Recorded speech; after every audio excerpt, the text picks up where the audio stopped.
2019, Portugal. The Nations League kicked off in 2018 with a mission to kill boring friendlies forever. UEFA tossed in 55 nations, divided them into 4 leagues, and said, figure it out. So that was how international football finally got a purpose outside summer tournaments. League A had the big dogs. Only the 4 group winners would make it to the finals. Portugal landed in Group A3 with Italy and Poland. Tough group, yes, but they breezed through unbeaten without Ronaldo in most matches. That's how stacked they were. Portugal hosted the finals, because of course they did. No long travels, no unfamiliar stadiums, just a packed crowd in Porto ready to scream, "See you!" even when Ronaldo wasn't playing. Home advantage unlocked. In the semi-final, Ronaldo came back like he never left. Faced Switzerland, scored 3, made it look easy. His third was a 90th minute free kick that felt illegal. Swiss defenders couldn't believe it, neither could their keeper. Game over. Then came the final. Portugal versus the Netherlands. It wasn't pretty, the Dutch passed for fun, but forgot to shoot.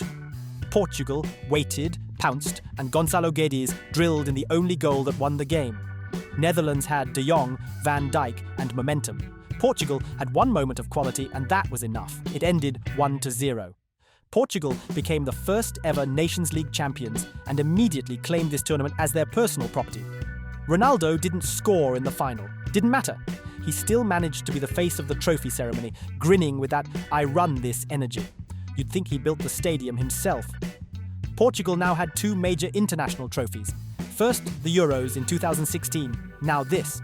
Both times, not many expected them to win. Both times, they just did. Bruno Fernandes wasn't the midfield general yet. João Felix was still raw. The team worked. Solid spine, quick counters, and a killer in the box. Roberto Martinez wasn't even on the touchline yet. Well, at this point, you could say Ronaldo was already ahead of Messi with an international trophy. 2021, France.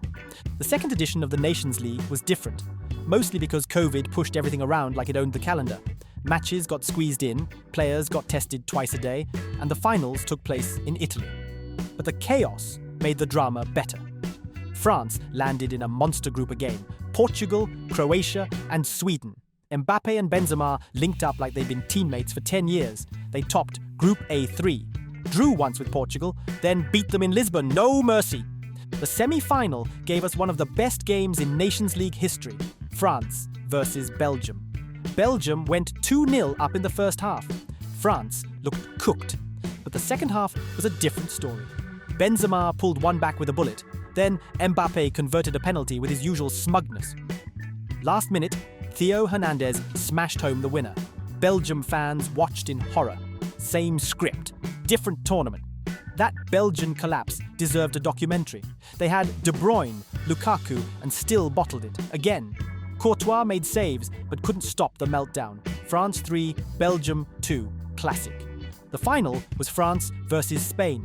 Spain played the usual slow cook passing game. Oyarzabal scored, and Spain thought they had it. Then Benzema decided otherwise. He curled in a ridiculous equalizer that deserved a museum wing. Then came the drama. Mbappe scored the winner, but Spain screamed offside. VAR checked, gave it.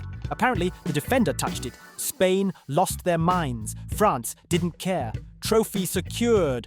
France lifted the Nations League. They now had the World Cup, Euros, and this. Mbappe called out his critics post-match like he'd been waiting months to say, "Shut up." Benzema just smiled. It was his redemption arc after missing years in the international wilderness. And guess what? This was the first time France came back from 2 goals down to win a knockout match in a major competition. Belgium might never emotionally recover from it. 2023, Spain. Spain started their Nations League campaign in Group A2 with Portugal, Switzerland, and Czech Republic. They looked shaky at times, but still managed to top the group. On the final day, they had to beat Portugal away. Alvaro Morata showed up when it mattered. That alone deserves a documentary. Spain didn't play the prettiest football. This wasn't the tiki-taka Spain from 2010. It was more like passing sideways and hoping that Morata does something. Still, it worked. They got the job done when it counted. In the semi-final, they faced Italy. Same old rivalry, new tournament. Spain came out swinging. Nico Williams scored early. Joselu added another. Donnarumma was doing overtime in goal, trying to keep Italy alive. But it didn't matter. Italy pulled one back. because of course they did. But Spain held on, not comfortably, not confidently, just enough to not collapse.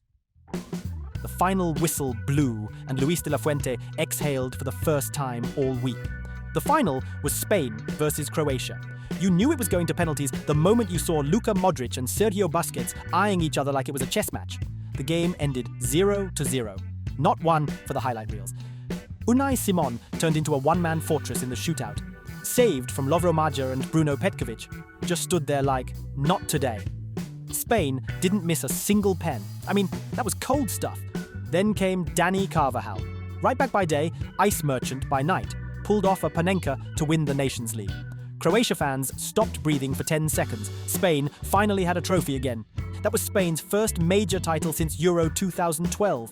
They won it without any superstar carrying them.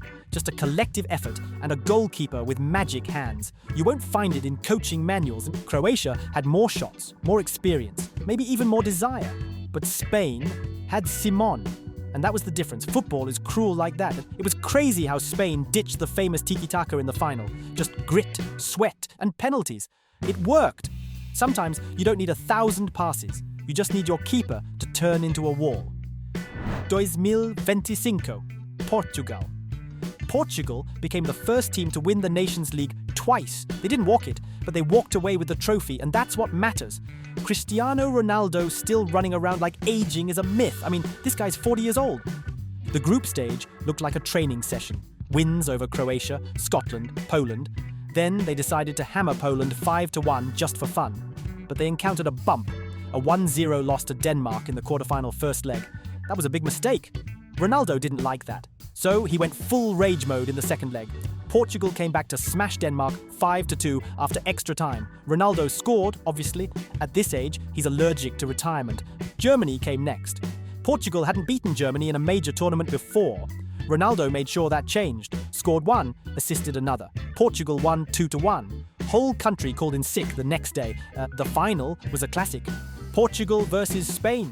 Spain took the lead, Portugal replied, Spain scored again, Ronaldo replied again, the guy just doesn't go away. It ended 2-2, off to penalties again. Diogo Costa turned into Spider-Man. Morata walked up and did what Morata does. Miss in big moments. Portugal smelled blood. Ruben Neves stepped up and buried the final penalty like he was cashing a check. Portugal lifted the Nations League in Munich. Same city where they crashed out of Euro 2024. Poetic revenge. Roberto Martinez somehow didn't overthink it this time. Solid tactics, plus Ronaldo being inevitable. Ronaldo broke another record. Oldest goalscorer in Nations League history. He might play until FIFA bans him for being unfair to defenders. Someone please check his birth certificate. Portugal didn't need fancy tactics. Just Ronaldo, a stable midfield, and Diogo Costa pretending to be Buffon in shootouts. Plan A was Ronaldo. Plan B was also Ronaldo. It worked. So Ronaldo now has 2 Nations League trophies. One at home, one at age 40. At this point, we need to stop asking if he'll retire and start asking if he'll outlast the actual tournament. The bridesmaids of world football, Croatia. Croatia came closest in 2023, took Spain to penalties in the final, and just like that, another trophy slipped away. They've reached World Cup finals, Nations League finals, but the trophy cabinet is still waiting. In 2021, Croatia finished 3rd. In 2025, they landed 4th. The golden generation is still golden, just without the gold. Modric has probably aged 5 years emotionally with every shootout loss. Croatia's problem? They're always good enough to get there, never quite enough to finish it. Their midfield dominates. Their fans believe. Their trophy cabinet is still dusty. Netherlands. The Netherlands were runners-up in 2019. They looked set to revive their old glory. Van Dijk, De Jong, Depay, good vibes only. But when the finals come, their finishing vanishes.